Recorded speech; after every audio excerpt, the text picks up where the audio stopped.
പുലർച്ചെ 4 മണിക്കാണ് എറണാകുളം സ്വദേശി പാലക്കാട്ടേക്ക് എത്തിയത്.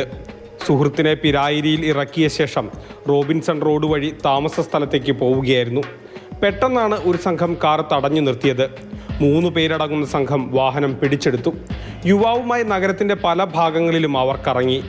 ATM ബലമായി കൈക്കലാക്കി. ഭീഷണിപ്പെടുത്തി പിൻ നമ്പറും വാങ്ങി.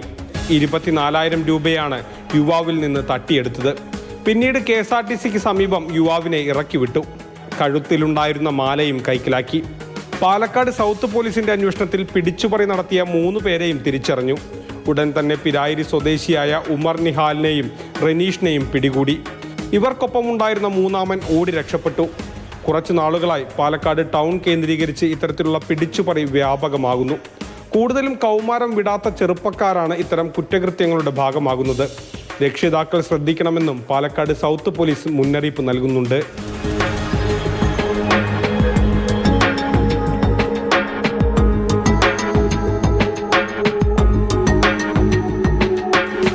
മാതൃഭൂമി ന്യൂസ്, പാലക്കാട്.